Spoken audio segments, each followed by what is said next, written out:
네, 비트코인의 흐름이 아주 순조롭습니다. 장중 7만 달러 일시 돌파까지 확인을 해주면서 이 박스권 상단 위에서 아주 잘 움직여주고 있다라고 바라볼 수 있는 상황입니다. 지금 20일 지수 이동 평균이 66,700달러, 50일 단순 이동 평균이 65,000달러 부근이기 때문에 두 개의 이동 평균 위에서 지금 잘 움직여주고 있다라고 바라볼 수가 있고, 지금 수준에서 반등 모멘텀이 쭉쭉 나와준다라면 73,000달러 전고 돌파 이후에 이제 8만 달러를 목표로 내다볼 수가 있고, 여기서 더 빠질 경우에는 59,000달러에서 73,000달러 이 큰 범위의 박스권 안에서 움직일 수 있다라는 거 참고하시면 좋을 것 같습니다. 공포 탐욕 지수는 하루 전보다 2포인트 빠진 72를 기록하면서 이 탐욕 단계가 이어지고 있습니다.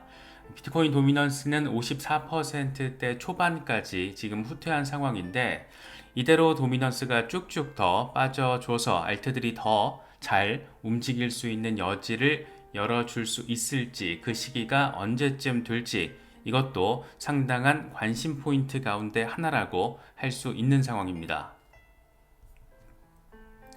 애쉬 크립토 같은 경우에는 이게 지금 4시간 차트거든요. 이 대칭 삼각형에서 상승세로 전환을 했다. 이 황소 세력이 지배하고 있다. 새로운 올타임 하이를 위해서 기도한다. 이렇게 이야기를 하고 있습니다. 지금 대칭 삼각 패턴이 아주 예쁘게 잘 형성이 됐고, 푹 하고 상단 저항을 지금 뚫고 올라선 상황, 지금 지지 테스트를 벌이면서 여기서 더 전고 돌파 73,000달러까지 나아갈 수 있을지가 관심 포인트가 되어버렸습니다. 이 차트 흐름만 놓고 보면 머지않아서 돌파 테스트가 벌어지지 않을까, 그런 기대감을 갖게 되는 것은 꼭 기분 탓만은 아닌 것 같습니다. 데이트레이더 앨런 같은 경우에는 이게 8시간 차트입니다. 비트코인이 56,000달러 이후에 상승 채널을 따라서 잘 움직이고 있다. 이 채널이 깨지지 않는다라면 56,000달러에서 76,000달러까지 급등 가능하다. 그러니까 올라갔다 저항 맞고 떨어지더라도, 올라갔다가 저항 세게 맞고 떨어지더라도, 추가로 더 떨어질 수 있더라도 지금까지 채널 하단을 잘 유지받아 왔기 때문에 여기서 혹시라도 더 66,000달러 부근으로 후퇴를 하더라도 반등해서 결국에는 76,000달러 채널 상단을 향해서 나아가게 될 것이다. 이거는 곧 전고 돌파를 의미를 하는 것이고, 8만 달러를 향한 랠리에 문이 열리게 됐다 라고도 바라볼 수 있는 그런 숫자 76,000달러를 이야기를 하고 있습니다. 젤레의 경우에는 지금 강세 메가폰 패턴이 아주 잘 만들어지고 있다라면서 18만 달러가 이 패턴의 목표다라고 이야기를 하고 있습니다.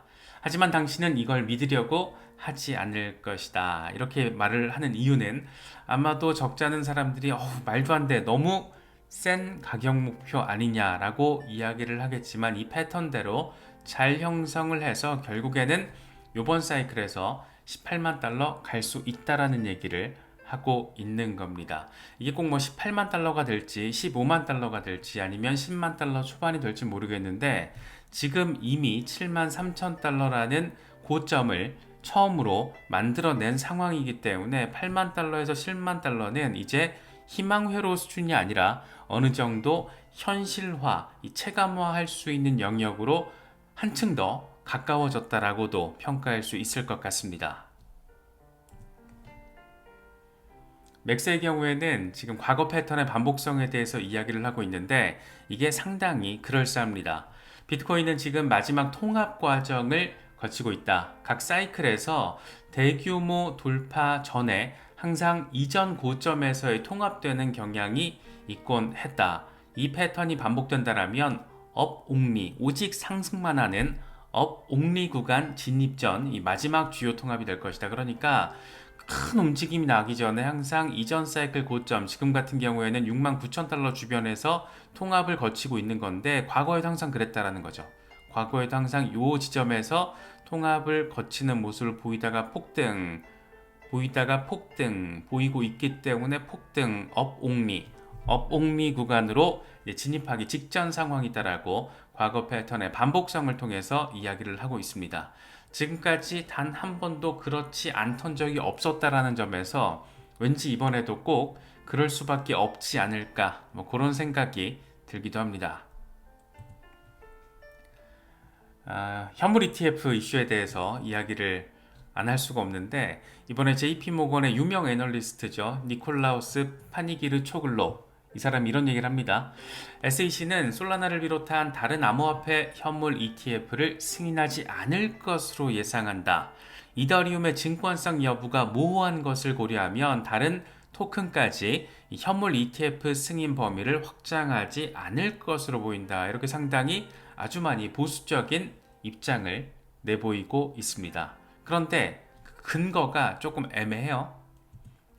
미국 의회가 대부분 암호화폐가 증권이 아닌 것으로 간주한다라는 법안을 통과시키지 않는 한 다른 암호화폐 승인하지 않을 것이다. 지금은 그런 법안 존재하지 않는다라고 이야기를 하고 있습니다. 지금은 그런 법안이 존재하지 않지만 그런 법안, 21세기 금융혁신 법안, 토큰의 70% 정도가 증권에 해당하지 않는다라고 규정하고 있는 21세기 금융혁신 법안 이미 하원을 통과했죠. 상원 표결 앞두고 있습니다. 그런데 상원에서도 통과할 가능성이 점쳐지고 있는 그런 상황입니다. 왜냐?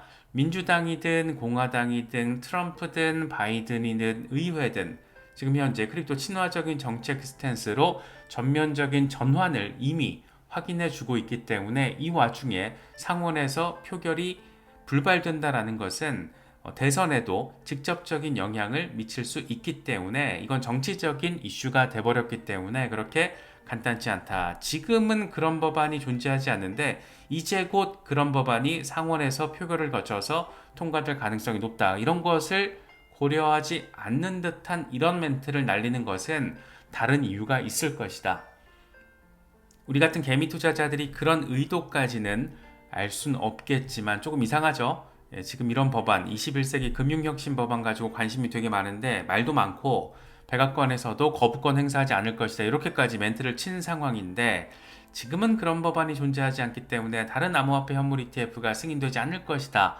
라고 단정적으로 이야기를 하는 것은 분명 뭔가 꿍꿍이가 있을 것이다 라는 점을 우리가 또 생각을 해볼 수 있을 것 같습니다. 그게 뭔지 너무 궁금한데 참 애매하죠. 지금 타이밍에 요런 정국에 요런 멘트가 나와준다라는 거. 역시 JP모건 마이크로 스트래티지 마이클 셀러는 이런 얘기를 해요.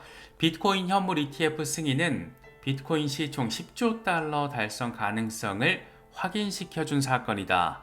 현물 ETF 승인은 비트코인 서사에서 발생한 사건들 가운데 가장 중요한 사건이다. 이렇게 큰 의미 부여를 하고 있습니다.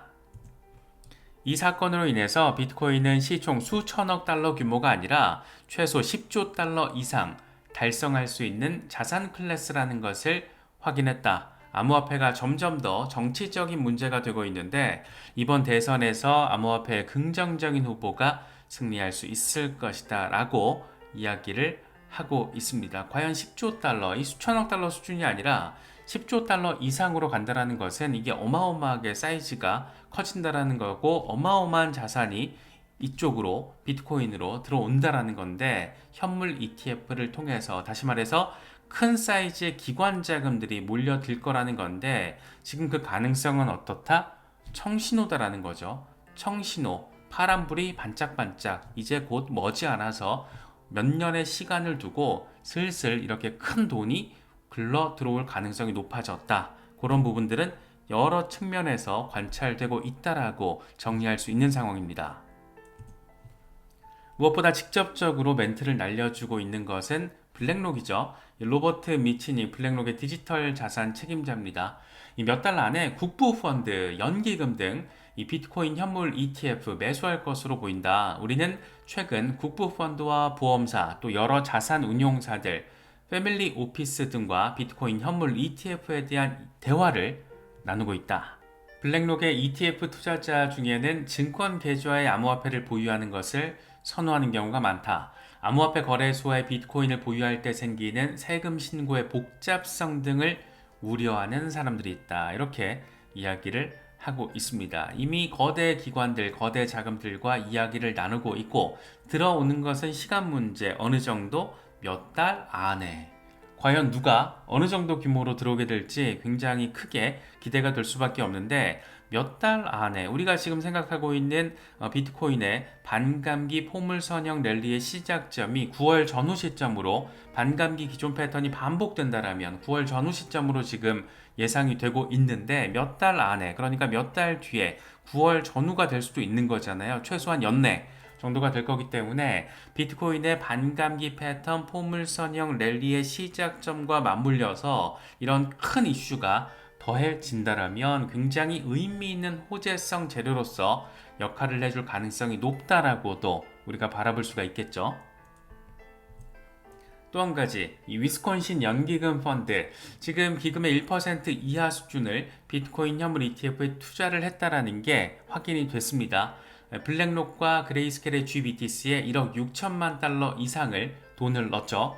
그런데 이게 1% 이하가 아니라 기금의 1에서 3% 수준으로 할당될 가능성이 있다라고 위스콘신 화이트워터 대학의 교수 폴 닐렌이라는 사람이 이야기를 하고 있습니다. 그러니까 굉장히 사이즈가 큰 연기금 등 대형 기관들의 투자 규모가 이미 들어와 있는 곳도 한 3배 정도까지 추가로 더 늘어날 가능성이 존재한다라고 이야기를 하고 있습니다.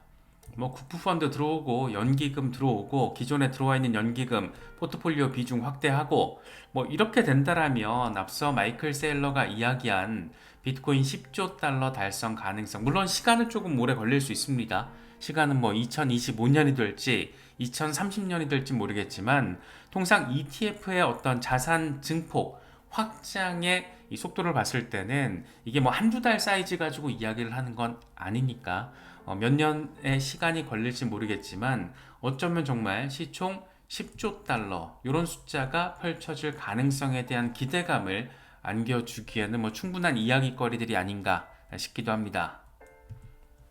여기에 또 한 가지, 최근 24시간 이 하루 사이에 가장 흥미로운 멘트가 아니었나 생각이 됩니다.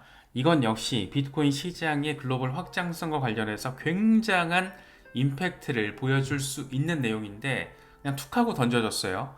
웡 와이룬, 이 홍콩의 재무부 차관이라고 합니다. 이 양반이 이런 얘기를 해요. 현지 미디어랑 인터뷰를 한 건데, 최근 몇 년 동안 홍콩 정부는 암호화폐 산업 발전 정책 개발에 중점을 두고 있다. 이를 위해서 홍콩 증권거래소와 협력을 하고 있다. 본토와의 연계성을 강화하고 투자 상품 측면에서도 상호 협력을 위해서 노력을 하고 있다. 핵심은 이거죠. 본토와의 연계성을 강화하고 투자 상품 측면에서 상호 협력을 위해 노력하고 있다. 이건 무슨 말일까? 이 맥락은 딱 하나밖에 떠오르지 않는 거는 꼭 기분 탓만 아닌 것 같습니다. 암호화폐 현물 ETF 얘기하는 거죠. 홍콩에서 출시된 비트코인과 이더리움 현물 ETF, 이 투자 상품 측면에서도 중국 본토와 연계성을 강화해서 상호 협력을 위해서 노력하고 있다. 본토 투자자들에게 다양한 암호화폐 투자 기회를 현물 ETF를 통해서 제공하겠다라는 의도. 그렇게 투자 저변을 확대하고 시장 유동성을 높일 수 있는 가능성. 이를 통해 홍콩이 크립토 허브, 이 글로벌 중심지로서 역할을 강화할 수 있는 가능성. 결국에는 중국 돈이 사이즈 큰 게 들어와 줘야 되는 거잖아요. 특히 최근 중국 증시 어렵지, 부동산 엉망이지, 이런 상황에서 갈 곳 잃은 투자자 자본들이 지금 골드로 쏠리고 있는데, 이런 것들도 충분히 홍콩의 비트코인과 이더리움 현물 ETF로 들어올 수 있다라는 얘기를 홍콩 재무부 차관이 이야기를 하고 있습니다. 굉장히 뉘앙스적으로 이야기를 하고 있는데, 이런 선명한 뉘앙스가 저는 상당히 조금 놀랍게 느껴졌습니다. 중국의 어떤 공산당과의 교감 없이는 절대 벌어질 수 없는 일이 홍콩에서 벌어졌다라는 걸 확인시켜주면서, 동시에 앞으로 뭐 언제가 될지 모르겠지만 머지않아서 중국 본토와 어느 정도의 연계성을 어느 정도 수위로 가지게 될지 상당한 기대 포인트, 시장에 미치는 영향, 파급력이 어마어마할 수 있다는 거, 괜히 더 기대감을 갖게 만드는 부분이 아닐까 생각됩니다.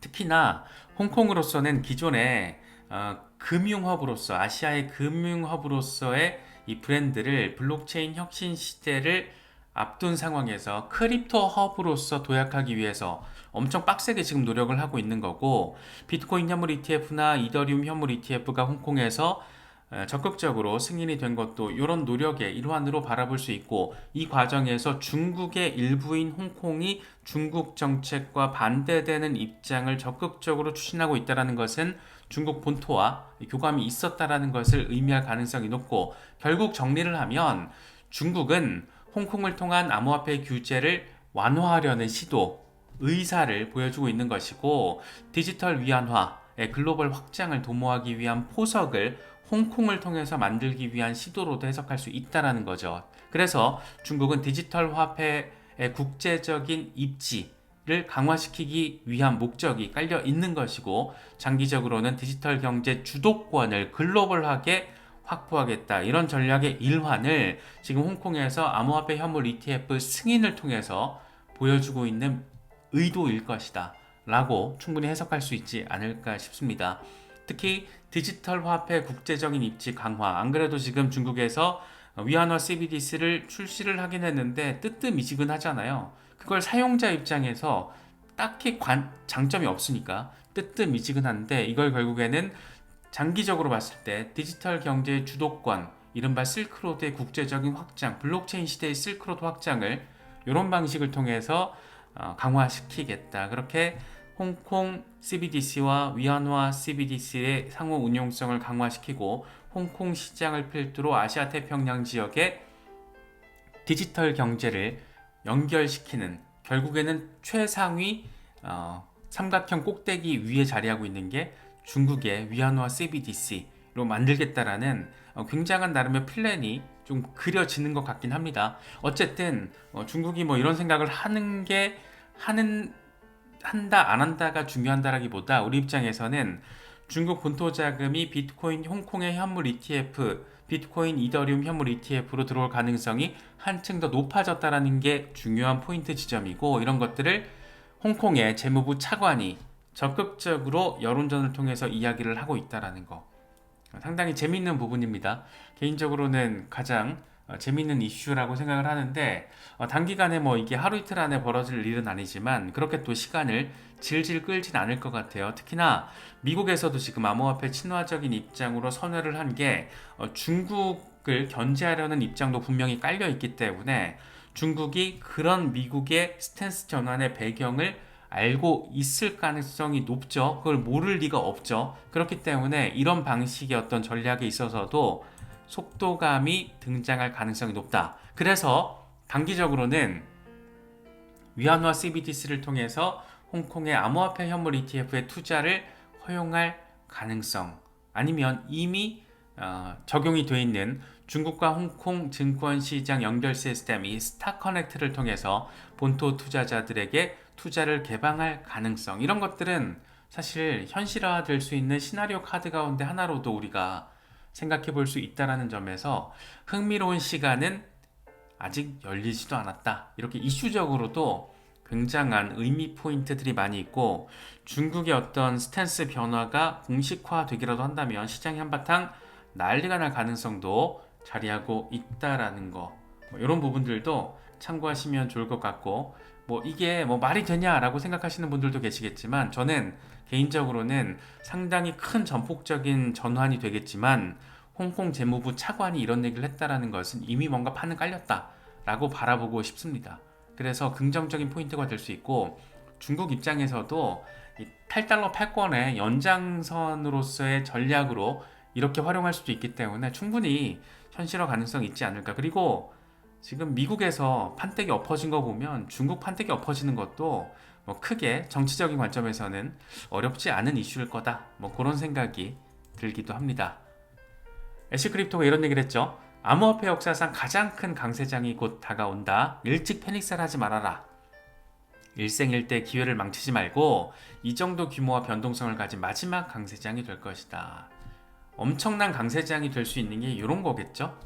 중국의 스탠스 변화, 홍콩 현물 ETF로의 중국 자금 유입, 미국에서 크립토 친화적인 인물이 대선에서 승리를 하고 정책적으로, 국가의 정책적으로 미국이 크립토 친화적인 서포트에 방점을 찍을 때 이런 일들이 벌어질 수 있다라는 거죠. 그래서 내년 하반기까지는 우리가 조금 마음을 단단히 먹고 이 시장을 차분하게 바라보는 노력이 필요하지 않을까, 그런 생각이 들기도 합니다.